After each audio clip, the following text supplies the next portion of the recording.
Hi all, ಎಲ್ಲರಿಗೂ ನಮಸ್ಕಾರ. ಇದು ಸಂಡೇ ವ್ಲಾಗು. ಸಂಡೇ ಆಫ್ಟರ್ನೂನ್ ಇದು.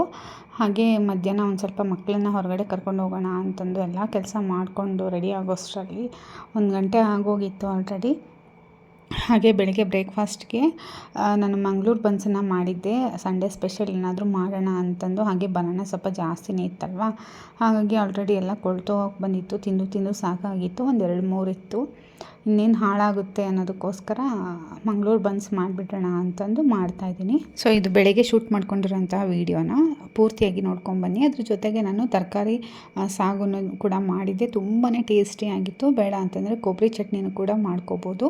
ಸೊ ನಾನು ಶಾರ್ಟ್ಸಿಗೆ ಅಪ್ಲೋಡ್ ಮಾಡ್ತೀನಿ. ತುಂಬ ಲೆಂತಿ ವೀಡಿಯೋ ಆಗಿಬಿಡುತ್ತೆ. ಸೊ ಹಾಗೆ ಇನ್ನೂ ಯಾರಾದರೂ ನಮ್ಮ ಚಾನಲ್ಗೆ ಸಬ್ಸ್ಕ್ರೈಬ್ ಆಗಿಲ್ಲ, ನಮ್ಮ ಚಾನಲ್ಗೆ ಯಾರಾದರೂ ಹೊಸಬ್ರು ವ್ಯೂವರ್ಸ್ ಬಂದಿದ್ದರೆ ದಯವಿಟ್ಟು ನಮ್ಮ ಚಾನಲ್ನ ಸಬ್ಸ್ಕ್ರೈಬ್ ಮಾಡ್ಕೊಂಡು ನೋಡಿ. ಹಾಗೆ ಪಕ್ಕದಲ್ಲಿರುವಂಥ ಬೆಲ್ ಐಕಾನ್ ಕೂಡ ಕ್ಲಿಕ್ ಮಾಡಿ. ನಾನಿಲ್ಲಿ ಪೂರ್ತಿಯಾಗಿ ಹಣ್ಣಾಗಿರುವಂತಹ 2 ಬನಾನ ತೊಗೊಂಡಿದ್ದೀನಿ. ಏಲಕ್ಕಿ ಬಾಳೆಹಣ್ಣು ಬೇಕಿದ್ರೆ ತೊಗೋಬೋದು, ಬಟ್ ಹಣ್ಣಾಗಿರಬೇಕು. ಪೂರ್ತಿಯಾಗಿ ಹಣ್ಣಾಗಿದ್ದರೆ ಅದು ಟೇಸ್ಟ್ ತುಂಬ ಚೆನ್ನಾಗಿ ಬರುತ್ತೆ. ಅದನ್ನು ನೀಟಾಗಿ ಸ್ಮ್ಯಾಶ್ ಮಾಡ್ತಾಯಿದ್ದೀನಿ. ಹಾಗೆ 2 ಸ್ಪೂನಷ್ಟು ನಾನು ಸಕ್ಕರೆನ ಹಾಕ್ತಾಯಿದ್ದೀನಿ. ಅದಾದಮೇಲೆ ನಾನಿಲ್ಲಿ ಒಂದು 3 ಸ್ಪೂನಷ್ಟು ನಾನು ಮೊಸರನ್ನ ಹಾಕಿದ್ದೀನಿ. ಆದಷ್ಟು ಈ ರೀತಿ ವಿಸ್ಕಿಂದ ಮಿಕ್ಸ್ ಮಾಡ್ಕೋಬೇಕಾಗುತ್ತೆ. ಒಂದು 2-3 ನಿಮಿಷ ಈ ರೀತಿ ಮಿಕ್ಸ್ ಮಾಡಿದ್ಮೇಲೆ 2 ಕಪ್ಪು ಗೋಧಿ ಹಿಟ್ಟು ಹಾಕ್ತಾಯಿದ್ದೀನಿ. ಮೈದಾ ಹಿಟ್ಟಲ್ಲೂ ಕೂಡ ಮಾಡ್ಬೋದು. ಇದನ್ನು ಆಲ್ಮೋಸ್ಟ್ ಮೈದಾ ಹಿಟ್ಟಲ್ಲೇ ಮಾಡ್ತಾರೆ. ನಾನು ಮೈದಾ ಹಿಟ್ಟು ಯೂಸ್ ಮಾಡ್ತಾಯಿಲ್ಲ, ಗೋಧಿ ಹಿಟ್ಟಿಂದ ಮಾಡಿ ತೋರಿಸ್ತಾ ಇದ್ದೀನಿ. ಹಾಗೆ 1 ಸ್ಪೂನ್ ಜೀರಿಗೆ, ಹಾಗೆ ಸ್ವಲ್ಪ ಉಪ್ಪನ್ನು, ಹಾಗೆ ಸೋಡಾ ಪುಡಿಯನ್ನು ಹಾಕಿ ಚೆನ್ನಾಗಿ ಈ ರೀತಿ ಮಿಕ್ಸ್ ಮಾಡ್ಕೋಬೇಕು. ಚೆನ್ನಾಗಿ ನಾದ್ಕೊಂಡು ಇಟ್ಕೋಬೇಕು. ಅದಾದಮೇಲೆ ಅದ್ರ ಮೇಲೆ ಸ್ವಲ್ಪ ಎಣ್ಣೆ ಹಚ್ಬಿಟ್ಟು ಹಾಗೆ ಬಿಟ್ಬಿಡಬೇಕು. ನೈಟನ್ನು ಇದನ್ನು ನೀವು ಕಲಸಿಟ್ಕೊಂಡ್ರೆ 8 ಅವರ್ಸ್ ತನಕ ಇದು ಚೆನ್ನಾಗಿ ನೆನಿಬೇಕು ಹಿಟ್ಟು. 8 ಅವರ್ಸ್ ಅಂದರೆ ನೈಟ್ ಕಲಸಿಟ್ಕೊಂಡ್ರೆ ನಿಮಗೆ ಬೆಳಗ್ಗೆ ಅಷ್ಟೊತ್ತಿಗೆ 8 ಅವರ್ಸ್ ಆಗುತ್ತೆ. ತುಂಬ ಚೆನ್ನಾಗಿ ಸ್ವಲ್ಪ ಉಬ್ಬಿ ಬಂದಿರುತ್ತೆ ಹಿಟ್ಟು, ಗೊತ್ತಾಗುತ್ತೆ. ಹಾಗೆ ಸ್ಮೂತ್ ಕೂಡ ಆಗಿರುತ್ತೆ. ಹಾಗೆ ಇದು ನೆಕ್ಸ್ಟ್ ಡೇ ನಾನು ಒಂದು ಪಾತ್ರೆಯಲ್ಲಿ ನೀರು ಹಾಕ್ಬಿಟ್ಟು ಇಟ್ಟಿದ್ದೆ. ಯಾಕಂದರೆ ಅದರಲ್ಲಿ ಸಕ್ಕರೆ ಮತ್ತು ಬನಾನ ಇದೆ ಅಲ್ವಾ, ಇರುವೆಗಳು ತುಂಬಾ ಆಗಿಬಿಟ್ಟಿದೆ ಇವಾಗಂತೂ. ಎಲ್ಲಾದರೂ ಸ್ವಲ್ಪ ಏನಾದರೂ ಸ್ವೀಟ್ ಏನಾದರೂ ಚಲಿದ್ರೆ ಸಾಕು, ಅಷ್ಟು ಇರುವೆ ಅಲ್ಲಿ ಕಾಣ್ತಾ ಇರುತ್ತೆ. ಸೊ ಹಾಗಾಗಿ ನಾನು ನೈಟೆಲ್ಲ ಇಟ್ಟರೆ ಅಷ್ಟೇ ಕತೆ ಅಂತಂದು ಸ್ವಲ್ಪ ನೀರು ಹಾಕಿಬಿಟ್ಟು ಮುಚ್ಚಿಟ್ಟಿದ್ದೆ. ನೋಡ್ತಾ ಇದ್ರಲ್ವ ಹಿಟ್ಟು ಎಷ್ಟು ಚೆನ್ನಾಗಿ ಸ್ಮೂತ್ ಆಗಿದೆ ಅಂತ. ಈಗ ಒಂದೊಂದನ್ನೇ ಲಟ್ಟಿಸ್ಕೊಂಡು ಇಟ್ಕೊಂಡ್ಬಿಡೋಣ. ನಾನು ಫುಲ್ಲು ಒಂದೇ ಸಲ ಎಲ್ಲ ಲಟ್ಟಿಸ್ಕೊಂಡು ಇಟ್ಕೊಂಡ್ಬಿಡ್ತೀನಿ. ಚಪಾತಿಗೆ ಎಷ್ಟು ಹಿಟ್ಟು ತೊಗೊತೀರೋ ಅಷ್ಟು ಹಿಟ್ಟನ್ನು ತೊಗೋಬೇಕಾಗುತ್ತೆ. ಯಾಕಂದರೆ ಸ್ವಲ್ಪ ದಪ್ಪನೇ ಮಾಡಬೇಕಾಗುತ್ತೆ, ತೆಳ್ಳಗೆ ಮಾಡೋದಕ್ಕೆ ಆಗಲ್ಲ. ಇದನ್ನು ನಾವು ಎಷ್ಟು ದಪ್ಪ ಮಾಡ್ತೀವೋ ಅಷ್ಟು ಚೆನ್ನಾಗಿ ಬರುತ್ತೆ. ಸೊ ಹಾಗಾಗಿ ನಾನೆಲ್ಲನೂ ಒಂದೇ ಸಲ ಈಗ ಕೈಯಲ್ಲಿ ಈ ರೀತಿ ಶೇಪ್ ಮಾಡಿ ಇಟ್ಕೊಂಡಿದ್ದೀನಿ. ಸ್ವಲ್ಪ ಎಣ್ಣೆ ಹಚ್ಬಿಟ್ಟು ನೋಡ್ತಾ ಇರ್ಬೋದು. ಪೂರಿ ಎಷ್ಟು ಉದ್ತೀವೋ ಅಷ್ಟೇ ಸೈಜಲ್ಲಿ ಉದ್ದಿದ್ರೆ ಸಾಕು. ತುಂಬ ದೊಡ್ಡದಾಗಿ ಉದ್ದೋದೇನು ಬೇಡ, ಸ್ವಲ್ಪ ದಪ್ಪ ಆಗಿ ಉದ್ಕೋಬೇಕಾಗುತ್ತೆ. ತೋರಿಸ್ತೀನಿ ನಾನು ನಿಮಗೆ ಎಷ್ಟು ದಪ್ಪ ಉದ್ದಬೇಕು ಅಂತ. ನೋಡ್ತಾ ಇರ್ಬೋದು, ಇಷ್ಟು ದಪ್ಪನಾದರೂ ಸಾಕು. ಅದಕ್ಕೂ ದಪ್ಪ ಮಾಡಿದ್ರೂ ಚೆನ್ನಾಗಿರುತ್ತೆ. ಇನ್ನು ಒಂದು 10 ನಿಮಿಷ ಚೆನ್ನಾಗಿ ಎಣ್ಣೆ ಕಾಯಿಸ್ಕೋಬೇಕು. ಎಲ್ಲ ನಾನು ಉದ್ಕೊಂಡ್ಬಿಟ್ಟು ರೆಡಿ ಇಟ್ಕೊಂಡಿದ್ದೀನಿ. ಈ ರೀತಿ ಪ್ರೆಸ್ ಮಾಡ್ತಾ ಬಂದರೆ ಅದು ಉಬ್ಕೊತಾ ಬರುತ್ತೆ. ನೋಡ್ತಾ ಇರ್ಬೋದು, ಈ ಕಲರ್ ಬರೋ ತನಕನೂ ಚೆನ್ನಾಗಿ ಫ್ರೈ ಮಾಡಬೇಕು. ಅದಾದಮೇಲೆ ಎಲ್ಲನೂ ಕೂಡ ಇದೇ ರೀತಿ ಚೆನ್ನಾಗಿ ಫ್ರೈ ಮಾಡಿಕೊಂಡ್ರೆ ನಿಮಗೆ ಮಂಗಳೂರು ಬನ್ಸು ರೆಡಿ ಆಗುತ್ತೆ. ಸೊ ಸಾಗು ಜೊತೆ ಚಟ್ನಿ ಜೊತೆ ತುಂಬಾ ಚೆನ್ನಾಗಿರುತ್ತೆ. ನಾನು ಲಾಸ್ಟ್ ಟೈಮು ಧರ್ಮಸ್ಥಳಕ್ಕೆ ಹೋದಾಗ ಅಲ್ಲಿ ತಿಂದಿದ್ದೆ. ಅದೇ ಲಾಸ್ಟ್ ತಿಂದಿದ್ದು ನಾನು. ಅಲ್ಲಿ ಹೋದರೆ ಮಾತ್ರ ತಿಂತೀನಿ. ಸೊ ಹಾಗಾಗಿ ಮನೇಲಿ ಮಾಡ್ಕೊಳ್ಳೋಣ ಅಂತಂದು ಮಾಡಿದೆ. ತುಂಬಾ ಚೆನ್ನಾಗಿ ಬಂದಿತ್ತು. ನೋಡ್ತಾ ಇರ್ಬೋದು, ಈ ರೀತಿ ಚೆನ್ನಾಗಿ ಉಬ್ಕೋಬೇಕು. ಆಗ ಮಾತ್ರ ಚೆನ್ನಾಗಿ ಬರುತ್ತೆ. ಅಂದರೆ ನೈಟ್ ನೀವು ಹಿಟ್ಟು ಹೆಂಗೆ ಕಲಿಸ್ತೀರೋ ಅದ್ರ ಮೇಲೆ ಬನ್ಸು ತುಂಬ ಚೆನ್ನಾಗಿ ಬರುತ್ತೆ. ಹಾಗೆ ತರಕಾರಿ ಸಾಗು ಅಂತೂ ತುಂಬಾ ಟೇಸ್ಟಿಯಾಗಿತ್ತು ಅದ್ರ ಜೊತೆಗೆ. ಸೊ ಬ್ರೇಕ್ಫಾಸ್ಟ್ ನೋಡ್ತಾ ಇರ್ಬೋದು, ಇದು ನಮ್ಮ ಬೆಳಗಿನ ಬ್ರೇಕ್ಫಾಸ್ಟ್ ಆಗಿತ್ತು. ಮಕ್ಳಿಗಂತೂ ತುಂಬಾ ಇಷ್ಟ ಆಗಿತ್ತು, ಅವರು ಕೂಡ ತಿಂದರು. ಸೊ ಎಲ್ಲರೂ ಕೂಡ ಈಗ ರೆಡಿ ಆಗಿದ್ದೀವಿ. ಇವತ್ತು ನಾವು ಹೋಗ್ತಾ ಇರೋದು ಲೂಲು ಮಾಲ್ಗೆ. ನಾನು ನೋಡಿರಲಿಲ್ಲ, ಅದು ಸ್ಟಾರ್ಟ್ ಆದಾಗಿಂದ ಹೋಗ್ಬೇಕಂತ ಅಂದ್ಕೊಂಡಿದ್ವಿ, ಆದರೂ ಹೋಗೋಕ್ಕಾಗಿರಲಿಲ್ಲ. ಮತ್ತು ನನ್ನ ಮಗಳು ಕೂಡ ಅಲ್ಲಿ ಅವ್ರ ತಾತ ಮನೇಲಿ ಇದ್ಲಲ್ವ, ಮೊನ್ನೆ ಬಂದಳು. ಸೊ ಅವಳನ್ನು ಎಲ್ಲೂ ಕರ್ಕೊಂಡು ಹೋಗಿರಲಿಲ್ಲ. ಸರಿ, ಅದಕ್ಕೆ ಕರ್ಕೊಂಡು ಹೋಗೋಣ ಇಬ್ಬರೂ ಕೂಡ ಅಂತಂದು ಹೋಗ್ತಾ ಇದ್ದೀವಿ. ಬೇರೆ ಎಲ್ಲಾದರೂ ಹೋಗೋಣ ಅಂತ ಅಂದ್ಕೊಂಡ್ವಿ. ಮಳೆ ಬೇರೆ, ಸಂಜೆ ಆದರೆ ಮಳೆ ಸ್ಟಾರ್ಟ್ ಆಗಿಬಿಡುತ್ತಲ್ವ, ಸಂಜೆ ಅಷ್ಟೊತ್ತಿಗೆ ಮನೇಲಿ ಇರಬೇಕು ಅನ್ನೋದಕ್ಕೋಸ್ಕರ ಬೇಡ, ಮಾಲೆಲ್ಲ ಮಳೆ ಬಂದ್ರೂ ಅಲ್ಲಿದ್ದರೂ ನಡೆಯುತ್ತೆ, ಮತ್ತು ಹೊರಗಡೆ ಹೋದರೆ ತುಂಬ ಕಷ್ಟ ಆಗ್ಬಿಡುತ್ತೆ ಮಳೆ ಟೈಮಲ್ಲಿ ಅನ್ನೋದಕ್ಕೋಸ್ಕರ ಮಾಲ್ಗೆ ಹೋಗಿ ಬಂದುಬಿಡೋಣ ಅಂತಂದು ಹೋಗ್ತಾ ಇದ್ದೀವಿ.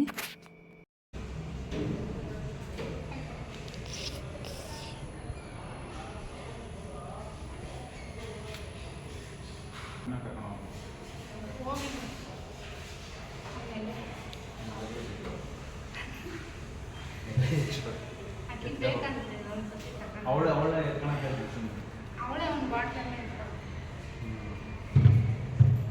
ಸರಿ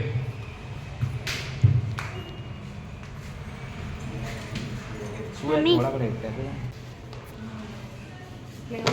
ಸರ್ ನಡಿ ಸರ್. ಮನೆಯಿಂದ ಹೋಗುವಾಗ ಸಿಕ್ಕಾಪಟ್ಟೆ ಬಿಸಿಲಿತ್ತು. ಹಾಗೆ ಈ ಟ್ರಾಫಿಕ್ ದಾಟ್ಕೊಂಬರೋ ಅಷ್ಟರಲ್ಲಿ 1 ಅವರ್ ಆಯಿತು. ಇದು ಲೂಲು ಮಾಲ್ ಎಂಟ್ರೆನ್ಸು. ಲೆಫ್ಟ್ ಸೈಡ್ಗೆ ಹೋದರೆ ಅಲ್ಲಿ ಪಾರ್ಕಿಂಗ್ಗೆ ಹೋಗ್ತೀವಿ ಸೀದಾ. ಸೊ ನೋಡ್ತಾ ಇರ್ಬೋದು, ಇದು ಪಾರ್ಕ್ ಮಾಡಿಬಿಟ್ವಿ. ಅಲ್ಲಿ ಪಾರ್ಕಿಂಗಲ್ಲಿ ಸೆಕ್ಯೂರಿಟಿ ಒಬ್ಬರು ಹೇಳ್ತಾ ಇದ್ರು, ಮೇಡಮ್ ಮಕ್ಕಳನ್ನ ಹುಷಾರಾಗಿ ಇಟ್ಕೊಳ್ಳಿ, ಮೊನ್ನೆ ತಾನೇ ಒಂದು 3 ವರ್ಷದ ಮಗುನ ಹಾಗೆ ಬಿಟ್ಟು ಹೋಗ್ಬಿಟ್ಟಿದ್ದಾರೆ ಫೋನಲ್ಲಿ ಮಾತಾಡ್ಕೊತ, ತುಂಬ ರಶ್ ಇರುತ್ತಲ್ವಾ, ಹಾಗಾಗಿ ಮಕ್ಕಳನ್ನ ಮಾತ್ರ ಕೈ ಬಿಡಬೇಡಿ ಎಲ್ಲೂ ಅಂತಂದು ಹೇಳ್ತಾಯಿದ್ರು. ಬಟ್ ಅಷ್ಟೊಂದು ರಶ್ ಇರಲಿಲ್ಲ ನಾವು ಹೋದ ದಿನ. ಬೇರೆ ಟೈಮಲ್ಲಿ ಏನಾದರೂ ರಶ್ ಇತ್ತೇನೋ ಗೊತ್ತಿಲ್ಲ. ತುಂಬ ಚೆನ್ನಾಗಿ ಫ್ರೀ ಅಂತ ಅನ್ನಿಸ್ತು. ಬಟ್ ಫುಡ್ ಕೋರ್ಟಲ್ಲಂತೂ ಸಿಕ್ಕಾಪಟ್ಟೆ ರಶ್ ಇತ್ತು. ಮಾಲಲ್ಲೇನು ಅಷ್ಟೊಂದು ಜನ ಕಾಣಲಿಲ್ಲ, ಬಟ್ ಫುಡ್ ಕೋರ್ಟಲ್ಲಿ ಸಿಕ್ಕಾಪಟ್ಟೆ ಜನ ಇದ್ದರು. ನಾವು ಕೂಡ ಮಧ್ಯಾಹ್ನ ಏನೂ ತಿಂದಿರಲಿಲ್ಲ ಅಲ್ವಾ, ಅದಕ್ಕೆ ತಿಂದುಬಿಡೋಣ, ಫಸ್ಟು ತಿನ್ನಿಸ್ಕೊಂಬಿಟ್ಟು ಇವ್ರಿಗೇನಾದರೂ ತಿನ್ನಿಸಿ ಆಟ ಆಡಿಸೋಣ, ಇಲ್ಲ ಅಂತಂದರೆ ಮತ್ತೆ ಆಟ ಮಾಡೋಕ್ಕೆ ಸ್ಟಾರ್ಟ್ ಮಾಡಿಬಿಡ್ತಾನೆ. ನನ್ನ ಮಗ ಅಂತೂ ಹಸು ತಡ್ಕೊಳೋದೇ ಇಲ್ಲ. ಲಾಸ್ಟ್ ಟೈಮ್ ಮಾಲಿಗೆ ಕರ್ಕೊಂಡು ಹೋದಾಗ ಅಳೋದಕ್ಕೆ ಸ್ಟಾರ್ಟ್ ಮಾಡಿಬಿಟ್ಟಿದ್ದ. ನಾನು ಬರೀ ಹಾಲು ಕುಡಿಸ್ಕೊಂಡು ಕರ್ಕೊಂಡೋಗಿದ್ದೆ, ಹಾಗಾಗಿ ಅವನಿಗೆ ತುಂಬ ಹಸಿವಾಗ್ಬಿಟ್ಟು ಅಳೋಕ್ಕೆ ಸ್ಟಾರ್ಟ್ ಮಾಡಿಬಿಟ್ಟ. ಅದಕ್ಕೆ ಫಸ್ಟ್ ಇವನಿಗೇನಾದರೂ ತಿನ್ನಿಸ್ಕೊಂಬಿಡೋಣ ಇಬ್ರಿಗೂ. ಆಲ್ರೆಡಿ ಒಂದು 2 o'clock ಆಗಿತ್ತು. 1 ಗಂಟೆಗೆ ಮನೆ ಬಿಟ್ಟಿದ್ವಿ ನಾವು, 2 o'clock ಆಗಿತ್ತು. ನೋಡ್ತಾ ಇರ್ಬೋದು ಫುಡ್ ಕೋರ್ಟಲ್ಲಿ ಎಷ್ಟು ಜನ ಇದ್ದಾರೆ. ಬೇರೆ ಕಡೆ ಎಲ್ಲೂ ಅಷ್ಟೊಂದು ಜನ ಕಾಣ್ತಾನೆ ಇಲ್ಲ, ಇಲ್ಲೇ ಪಿತಿ ಅಂತಿದ್ದಾರೆ. ಎಲ್ಲ ಮಾಲು ನೋಡಿದ್ದೀನಿ, ಎಲ್ಲ ಮಾಲಲ್ಲೂ ಆಲ್ಮೋಸ್ಟ್ ಫುಡ್ ಕೋರ್ಟಲ್ಲೇ ತುಂಬ ರಶ್ ಇರುತ್ತೆ. ಕುತ್ಕೊಳೋಕ್ಕೂ ಕೂಡ ಜಾಗ ಇರಲಿಲ್ಲ. ಈಗ 1/2 hour ವೆಯ್ಟ್ ಮಾಡಿ ಬೇರೆಯವರು ತಿಂದು ಮುಗಿಸೋ ತನಕ ನಾವು ಟೇಬಲ್ ಇಟ್ಕೊಂಡು ಕೂತ್ಕೊಂಡ್ವಿ. ಅಷ್ಟೋ ತನಕ ನನ್ನ ಹಸ್ಬೆಂಡು ಹೋಗಿ ಬುಕ್ ಮಾಡ್ಕೊಂಬಂದರು ಫುಡ್ನ. ಒಂದು ಫ್ರೆಂಚ್ ಫ್ರೈಸು, ಬರ್ಗರ್ ತಂದರು. ನಾನು ಬೇಡ, ದೋಸೆ ತೊಗೊಂಬಂದುಬಿಡಿ ಅಂತಂದು ಹೇಳಿದೆ. ಏನು ಎಲ್ಲೋದ್ರೂ ದೋಸೆ ಅಂತೀಯ ಅಂತಂದು ಒಂದು ಬರ್ಗರು ಮತ್ತು ಫ್ರೆಂಚ್ ಫ್ರೈಸ್ ತಂದಿದ್ರು. ನನ್ನ ಮಗಳು ಫ್ರೆಂಚ್ ಫ್ರೈಸ್ ಅಂತ ಹೇಳ್ತಾ ಇದ್ಲು. ನನ್ನ ಮಗ ಅಂತೂ ಅವನಿಗೆ ಫ್ರೆಂಚ್ ಫ್ರೈಸ್ ಇಷ್ಟ ಇಲ್ಲ ಅಂತೆ, ಬರ್ಗರ್ ಬೇಕು. ನನ್ನ ಮಗಳಿಗೂ ಬರ್ಗರ್ ಬೇಕು. ನಾನು ಜಾಸ್ತಿ ತರಬೇಡಿ, ಒಂದೇ ತೊಗೊಂಬನ್ನಿ ಅಂತಂದು ಹೇಳಿದ್ನ. ಅದ್ರಾಗೆ ಇಬ್ರಿಗೂ ತಿನ್ನಿಸ್ದೆ, ಅರ್ಧ ತಿಂದರು. ಅವನು ಸ್ಟಾರ್ಟಿಂಗ್ ಹಠ ಮಾಡೋಕ್ಕೆ ಸ್ಟಾರ್ಟ್ ಮಾಡಿಬಿಟ್ಟ. ತುಂಬ ಜನ ನೋಡಿಬಿಟ್ಟು ಅವನಿಗೆಲ್ಲಾದರೂ ಸ್ಟಾರ್ಟಿಂಗ್ ಕರ್ಕೊಂಡು ಹೋಗ್ಬಿಟ್ರೆ ಅಡ್ಜಸ್ಟ್ ಆಗೋಲ್ಲ ಸಡನ್ನಾಗಿ. ಆಮೇಲೆ ತಿನ್ನೋದಕ್ಕೆ ಸ್ಟಾರ್ಟ್ ಮಾಡ್ದೆ. ನಾನು ಒಂದು ಮೈಸೂರು ಮಸಾಲೆ ದೋಸೆ ತೊಗೊಂಡೆ. ನಮ್ಮ ಮನೆಯವ್ರು ಖಾಲಿ ದೋಸೆನೇ ಏನೋ ಬಟರ್ ದೋಸೆ ಏನೋ ತೊಗೊಂಬಂದಿದ್ರು. ಸೇಮ್ ಚಟ್ನಿ ಸಾಂಬಾರೆಲ್ಲ ಸೇಮ್ ಇತ್ತಷ್ಟೇ. ಹಾಗೆ ಊಟ ಮಾಡ್ಕೊಂಬಿಟ್ಟು ಇಲ್ಲಿ ಫಂಟೂರ ಅಂತ ಇರುತ್ತೆ ಲೂಲು ಮಾಲಲ್ಲಿ, ಅಲ್ಲಿ ಬಂದಿದ್ದೀವಿ. ಅಂದರೆ 2 ಫ್ಲೋರಲ್ಲೂ ಇರುತ್ತೆ. ನಾವು ಇಲ್ಲಿ ಸೆಕೆಂಡ್ ಫ್ಲೋರಲ್ಲಿ ಬಂದಿದ್ದೀವಿ. 3rd ಫ್ಲೋರಲ್ಲಿ ಒಂದು ಫಂಟೂರ ಅಂತ ಇದೆ. ನಾವು ಇಲ್ಲಿ ಸೆಕೆಂಡ್ ಫ್ಲೋರಲ್ಲಿ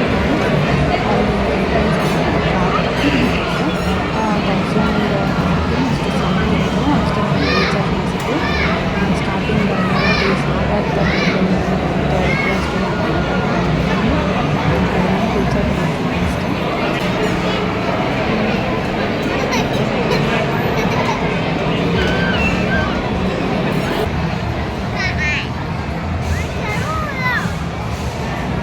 ನನ್ನ ಮಗನಿಗೆ ಸ್ಟಾರ್ಟಿಂಗ್ ಒಳಗಡೆ ಕರ್ಕೊಂಡು ಹೋದ ತಕ್ಷಣ ನೋಡಿದ್ದೆ ಈ ಕಾರು, ನೋಡ್ಕೊತ ಸುಮ್ಮನಾಗ್ಬಿಟ್ಟ. ಹಠ ಮಾಡೋಕ್ಕೆ ಸ್ಟಾರ್ಟ್ ಮಾಡಿಬಿಟ್ಟಿದ್ದ. ಹೊರಗಡೆ ಹೋಗಬೇಕು, ಅವನಿಗೆ ಓಡಾಡಬೇಕು ಅಂದರೆ ತುಂಬ ಇಷ್ಟ. ಹೊರಗಡೆ ಕರ್ಕೊಂಡು ಹೋದಾಗ ಈ ಥರ ಅವ್ನು ಎಲ್ಲಾದರೂ ಹೋಗ್ಬಿಟ್ರೆ ಅಂತಂದು ನಾನು ಜಾಸ್ತಿ ಇಟ್ಕೊಂಡೇ ಇದ್ನಲ್ವ, ಹಾಗಾಗಿ ಅವ್ನು ಅಳೋದಕ್ಕೆ ಸ್ಟಾರ್ಟ್ ಮಾಡಿದ್ದ. ಇಲ್ಲಿ ಒಳಗಡೆ ಎಲ್ಲ ಕರ್ಕೊಂಡು ಬಂದು ತೋರಿಸಿದ ತಕ್ಷಣ ಸುಮ್ಮನಾಗ್ಬಿಟ್ಟ. ಈ ಕಾರಂತೂ ತುಂಬ ಇಷ್ಟ ಆಗಿಬಿಟ್ಟಿತ್ತು ಅವನಿಗೆ. ಹಾಗೆ ನನ್ನ ಮಗಳು ಇದು ಆಟ ಆಡ್ತೀನಿ ಅಂತ ಅಂದ್ಲು. ನೀನು ಬಾರಮ್ಮ, ನಾನು ಒಬ್ಬಳೇ ಹೋಗಲ್ಲ, ಭಯ ಆಗುತ್ತೆ ಅಂತ ಅಂದ್ಲು. ಸರಿ ಅಂತ ನಾನು ಹೋಗಿದ್ದೆ. ಒಂದು 2 ರಿಂದ 3 ನಿಮಿಷ ಆಟ ಆಡಿಸಿದ್ರು, ಚೆನ್ನಾಗಿತ್ತು.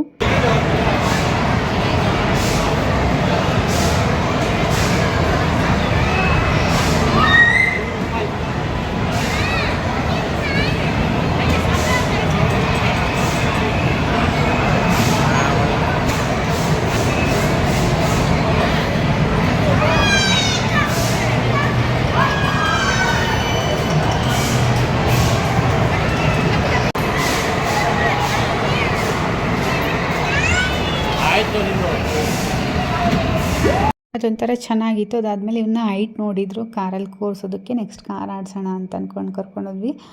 ಸ್ಟಾರ್ಟಿಂಗ್ ಹಠ ಮಾಡ್ತಾನೇನೋ, ಕೂರಲ್ಲೇನೋ ಅಂತ ಅಂದ್ಕೊಂಡೆ. ಫುಲ್ಲು ಖುಷಿಯಾಗಿಬಿಟ್ಟ ಕಾರ್ ನೋಡಿಬಿಟ್ಟು. ಅವನೇ ಡ್ರೈವ್ ಮಾಡೋ ಥರ ಎಲ್ಲ ಮಾಡ್ದ. ಆಮೇಲೆ ಸ್ಟಾಪ್ ಮಾಡಿದ್ಮೇಲೆ ಇಳಿದು ಬರ್ತಾನೆ ಇಲ್ಲ. ನಾನು ಇನ್ನೊಂದು ಸ್ವಲ್ಪ ಹೊತ್ತು ಆಟ ಆಡಬೇಕಿತ್ತು ಅಂತ ಹಠ ಮಾಡ್ದ. ಸರಿ, ಬೇರೆ ಯಾವುದಾದ್ರೂ ಗೇಮ್ಸ್ ಆಟ ಆಡಿಸೋಣ ಅಂತ ಅಂದ್ಕೊಂಡ್ವಿ. ಆಮೇಲೆ ನೋಡಿದರೆ ಏನೂ ಆಟ ಆಡಲಿಲ್ಲ ಜಾಸ್ತಿ. ಈ ಥರದ್ದೆಲ್ಲ ಅವನಿಗೆ ನಿದ್ದೆ ತುಂಬ ಬಂದುಬಿಟ್ಟಿತ್ತು. ಹೊರಗಡೆ ಕರ್ಕೊಂಡೋದಾಗ ಅವನಿಗೆ ಈ ಈ ಥರ ಎಲ್ಲ ಹೊರಗಡೆ ಅಡ್ಡಾಡಿ ಅಥವಾ ನಾವೆಲ್ಲ ಎತ್ಕೊಂಡು ಮೈಕೈ ನೋವಾಗಿ ತುಂಬ ಸುಸ್ತಾದಂಗೆ ಆಗಿಬಿಡುತ್ತೆ. ಅವನಿಗೆ ನಿದ್ದೆ ಬೇಗನೆ ಬಂದುಬಿಡುತ್ತೆ. ಆಮೇಲೆ ನನ್ನ ಮಗಳು ಜೀಪ್ ಆಟ ಆಡ್ತೀನಿ ಪಾಪು ಜೊತೆಗೆ ಅಂತ ಅಂದ್ಲು. ನಾವು ಅಲ್ಲಿ ಒಳಗಡೆ ಹೋಗೋಂಗಿರಲಿಲ್ಲ. ಇಬ್ಬರು ಟಿಕೆಟ್ಗಂದರೆ ಇಬ್ಬರೇ ಲಾಕ್ ಮಾಡಿಬಿಡ್ತಿದ್ರು ಗೇಟ್ನ. ಹಾಗಾಗಿ ಅವನು ಸ್ವಲ್ಪ ಹೊತ್ತು ಕೂತ್ಕೊಂಡ, ಆಟಾಡ್ಕೊಂಡು ಕೂತ್ಕೊಂಡ. ಕಾರ್ ಮೂವ್ ಆಗಲಿಲ್ಲ. ಅವನಿಗೆ ಬೋರ್ ಆಗಿಬಿಡ್ತು, ಅಳೋಕ್ಕೆ ಸ್ಟಾರ್ಟ್ ಮಾಡಿಬಿಟ್ಟ. ಎಷ್ಟೊತ್ತಾಯಿತು ಅಂತಂದು ಅವ್ರ ಪಪ್ಪ ನೋಡಿಬಿಟ್ಟು ಕರ್ಕೊಂಡು ಹೋಗಿ ಬಾ ಅಂತಂದು ಅಳೋಕ್ಕೆ ಸ್ಟಾರ್ಟ್ ಮಾಡಿಬಿಟ್ಟ. ಆಮೇಲೆ ಕೂತ್ಕೊಳ್ಳೇ ಇಲ್ಲ. ಅವ್ರ ಅಕ್ಕ ಒಬ್ಬಳೇ ಹೋಗಿ ಬಂದಳು. ಅವಳು ಬೇಜಾರಾಯಿತು ತಮ್ಮ ಬರಲಿಲ್ಲ ಅಂತಂದು. ಸೊ ನೋಡ್ತಾ ಇರ್ಬೋದು, ಅಲ್ಲಿದ್ದಾಳೆ. ಬೇರೆ ಯಾವುದೋ ಪಾಪ ಕೂತ್ಕೊಂಡಿದ್ದೆ, ಅವನು ಕೂತ್ಕೊಳ್ಳಿಲ್ಲ. ನನ್ನ ಮಗ ಎದ್ದು ಬಂದುಬಿಟ್ಟ. ಅದಾದಮೇಲೆ ಸರಿ ಅವನಿಗೆ ಬೇರೆ ಎಲ್ಲಾದರೂ ಆಟಾಡೋಕ್ಕೆ ಕರ್ಕೊಂಡು ಹೋಗ್ತೀನಿ ಅಂತಂದು ಹೇಳ್ಬಿಟ್ಟು ನಾನು ಸಪ್ರೇಟಾಗಿ ಕರ್ಕೊಂಬಂದೆ ಇವನ್ನ. ಅವಳು ಆ ಕಡೆ ಎಲ್ಲ ಹೋಗಿ ಬೇರೆ ಗೇಮ್ಸ್ ಆಟಾಡ್ತೀನಿ ಅಂತಂದು ಹೋಗಿದ್ರು ಅಪ್ಪ ಮಗಳು. ಇವನು ಇದೆಲ್ಲ ಚೆನ್ನಾಗಿ ಬಾಲ್ಸ್ ಎಲ್ಲ ಇತ್ತಲ್ಲ, ಆಮೇಲೆ ಚಿಕ್ಕ ಚಿಕ್ಕ ಮಕ್ಕಳು ಇವನ ಏಜವರೇ ಇದ್ದರೆ ಆಲ್ಮೋಸ್ಟ್ ಎಲ್ಲರೂ ಕೂಡ. ಅವ್ರ ಜೊತೆಗೆ ಚೆನ್ನಾಗಿ ಎಂಜಾಯ್ ಮಾಡ್ದ ಒಂದು ಸ್ವಲ್ಪ ಹೊತ್ತು.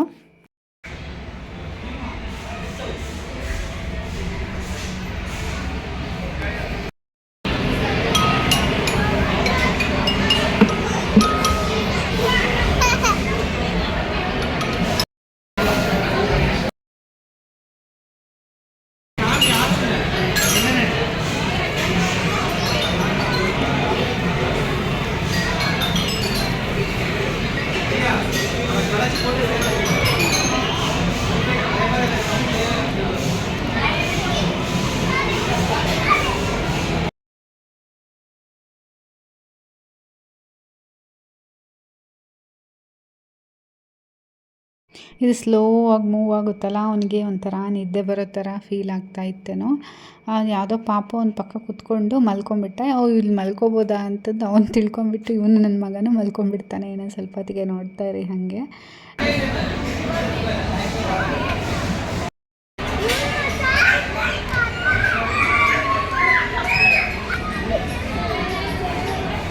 ಒಂದು ಸ್ವಲ್ಪ ಹೊತ್ತು ಅಲ್ಲೇ ಮಲ್ಕೊಂಡ. ಅದು ರೌಂಡ್ಗೆ ತಿರುಗ್ತಾ ಇರುತ್ತಲ್ಲ, ಅವನಿಗೆ ನಿದ್ದೆ ಮೂಡ್ ಚೆನ್ನಾಗಿ ಬಂದಿತ್ತು. ಆಮೇಲೆ ಬೇರೆ ಮಕ್ಕಳೆಲ್ಲ ಬಂದು ಆಟಾಡೋಕ್ಕೆ ಸ್ಟಾರ್ಟ್ ಮಾಡಿದ ತಕ್ಷಣ ಅವನು ಏನೇನೋ ಇದೆಲ್ಲ ಎತ್ತಿಡೋದು, ಬಾಕ್ಸೆಲ್ಲ ಕೆಳಗಡೆ ಇಡೋದು, ಒಂಥರ ಏನೇನೋ ಆ್ಯಕ್ಟಿವಿಟೀಸ್ ಎಲ್ಲ ಮಾಡ್ದೆ. ಮಕ್ಳಿಗಂತೂ ತುಂಬ ಚೆನ್ನಾಗಿ ಎಂಜಾಯ್ ಮಾಡ್ಬೋದು. ಹಾಗೆ ನಾವು ರೀಚಾರ್ಜ್ ಮಾಡಿಸಿದ್ದೆಲ್ಲ ಖಾಲಿ ಮಾಡ್ಕೊಂಡ್ವಿ. ಸಾಕು ಬನ್ನಿ ಮನೆಗೆ ಹೋಗೋಣ ಅಂತಂದರು. ನನ್ನ ಹಸ್ಬೆಂಡಿಗೆ ಬಿಟ್ಟರೆ ಇಲ್ಲೇ ಇರ್ತೀರಾ, ಮತ್ತೆ ರೀಚಾರ್ಜ್ ಮಾಡಿಸ್ಕೊ ಆಟಾಡು ಅಂತ ಮಾಡ್ತೀರಾ ಅಂತಂದರು. ಸರಿ ಹೋಗೋಣ ಅಂತಂದು ಹೋದ್ವಿ. ಒಂದು 5 o'clock ಆಗಿತ್ತು. ನಾವು ಆಲ್ರೆಡಿ ಅಲ್ಲಿಂದ ಬಿಟ್ಟಾಗ ನನ್ನ ಮಗ ನೋಡ್ತಾ ಇರ್ಬೋದು ಮಲ್ಕೊಂಬಿಟ್ಟಿದ್ದಾನೆ. ನಾವು ಇನ್ನೇನು ಮನೆಗೆ ಬಂದ್ವಿ. ಮನೆಗೆ ಬಂದ ತಕ್ಷಣ ಆಲ್ರೆಡಿ ಮಳೆ ಸ್ಟಾರ್ಟ್ ಆಗಿಬಿಟ್ಟಿತ್ತು. ಅಂದರೆ ಮೂಡಾಗಿಬಿಟ್ಟಿತ್ತು. ನಾವು ಎಲ್ಲಿ ಮಳೆ ಬಂದುಬಿಡುತ್ತೋ ಅಂತ ಅಂದ್ಕೊಂಡ್ವಿ. ಸೊ ಬರ್ತಾ ಹಾಗೆ ಎಳ್ನೀರು ತಂದಿದ್ವಿ. ಎಲ್ಲರೂ ಕೂಡ ಎಳ್ನೀರು ಕುಡಿದ್ವಿ. ಹಾಗೆ ಬನಾನಾ ಇಲ್ಲೆಲ್ಲ ಸಿಗಲಿಲ್ಲಂತೆ. ನನ್ನ ಹಸ್ಬೆಂಡ್ಗೆ ಬನಾನಾ ಮತ್ತು ಎಳ್ನೀರು ಚೆನ್ನಾಗಿ ಸಿಗೋದೇ ಇಲ್ಲ ಇಲ್ಲಿ. ಹಾಗಾಗಿ ಎಳ್ನೀರನ್ನ ಬರ್ತಾನೆ ತಂದ್ವಿ. ಹಾಗೆ ಬೆಳಗ್ಗೆ ತರಕಾರಿ ತರೋಕ್ಕೆ ಹೋದಾಗ ಬನಾನೂ ಸಿಗಲಿಲ್ಲವಂತೆ. ಹಾಗಾಗಿ ಬನಾನೂ ಕೂಡ ಅಲ್ಲಿಂದನೇ ತಂದ್ವಿ.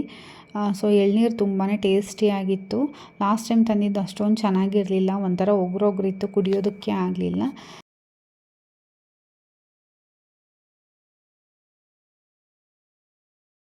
ನಾವು ಮನೆಗೆ ಬಂದು 10 ನಿಮಿಷಕ್ಕೆ ಮಳೆ ಸಿಕ್ಕಾಪಟ್ಟೆ ಜೋರಾಯಿತು. ನೋಡ್ತಾ ಇರ್ಬೋದು ಮೋಡ ಹೆಂಗಿದೆ ಅಂತ, ಫುಲ್ಲು ಕಪ್ಪಗಾಗಿದೆ. ಅಷ್ಟು ಮಳೆ ಬರ್ತಾಯಿತ್ತು.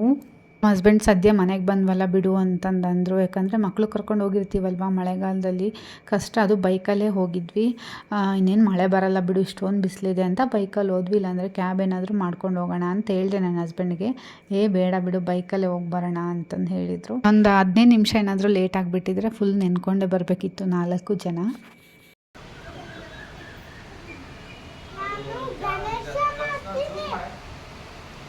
ರಸ್ನಾನಾ